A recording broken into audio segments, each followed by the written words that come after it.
Friends సాధారణంగా ఐపీఎల్‌లో ఒక సిక్సో, లేకపోతే ఒక వికెట్టో, లేదంటే ఒక క్యాచో ఆటను మార్చేస్తూ ఉంటాయి.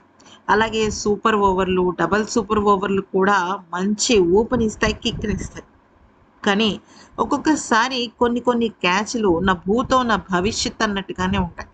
అలాంటి ఒక రెప్పపాటు కాలంలో శ్రేయస్ అయ్యర్ చేసిన మ్యాజిక్ ముంబై ఇండియన్స్ జట్టు నుంచి పూర్తిగా మ్యాచ్‌ను లాగేసుకున్నట్టుగా అయిపోయింది. ఇక వాంఖడే స్టేడియం వేదికగా గురువారం జరిగిన మ్యాచ్‌లో బౌండరీ లైన్ పైన అయ్యర్ అదిరిపోయే క్యాచ్ అందుకున్నాడు. అతని స్టన్నింగ్ ఫీల్డింగ్‌కు ముంబై ఇండియన్స్ స్టార్ బ్యాటర్లైన రోహిత్ శర్మ, సూర్యకుమార్ యాదవ్ ఇద్దరూ నోరెళ్లబెట్టారు. ముంబై డగౌట్ సమీపంలోని బౌండరీ లైన్‌పై శ్రేయస్ అయ్యర్, జావియర్ బాట్లెట్ సహాయంతో ఈ ఇద్దరు కూడా కళ్ళు చెదిరే క్యాచ్‌ను పూర్తి చేశారు. ఈ అసాధారణమైన క్యాచ్‌ను దగ్గరగా చూసిన రోహిత్ శర్మ, అలాగే సూర్యకుమార్ యాదవ్ అవాక్కయ్యారు. శ్రేయస్ అయ్యర్ స్టన్నింగ్ ఫీల్డింగ్‌తో హార్దిక్ పాండ్యా దూకుడు మీద ఉన్నవాడు కాస్త 14 పరుగుల వ్యక్తిగత స్కోర్ వద్ద నిరాశగా పెవిలియన్‌కు చేరాడు. ప్రస్తుతం దీనికి సంబంధించిన విషయం సోషల్ మీడియాలో వైరల్ అయింది. జరిగింది ఏంటి అంటే మార్కోన్ జాన్సన్ వేసిన 18వ ఓవర్‌లో ఈ ఘటన చోటు చేసుకుంది. ఈ ఓవర్ తొలి బంతిని భారీ సిక్సర్‌గా బాదిన హార్దిక్ రెండో బంతిని డాట్ చేశాడు.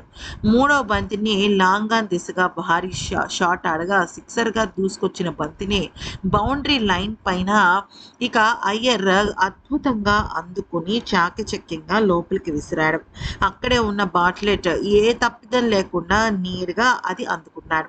ఎడమవైపు గాల్లోకి ఎగురుతూ బంతిని అందుకోవడంతో పాటు సమర్థవంతంగా అయ్యర్ లోపలికి విసిరేయడం అందరినీ ఆశ్చర్యపరిచింది. క్యాచ్ పూర్తయిన వెంటనే శ్రేయస్ అయ్యర్ ఇప్పుడు అరవండి అంటూ ప్రేక్షకుల్ని, ముఖ్యంగా ముంబై ఇండియన్స్ అభిమానుల్ని ఉద్దేశించి చాలా కోపంగా సైగ చేశాడు. అయితే అప్పుడు అంతవరకు అరిచిన ముంబై ఇండియన్స్ ఫ్యాన్స్ అందరూ కూడా సైలెంట్ అయిపోయారు. ఈ క్యాచ్‌తో మౌనం వహించారు. దాంతో వారిని ఇంకా గట్టిగా అరవాలి అంటూ అయ్యర్ కోరాడు.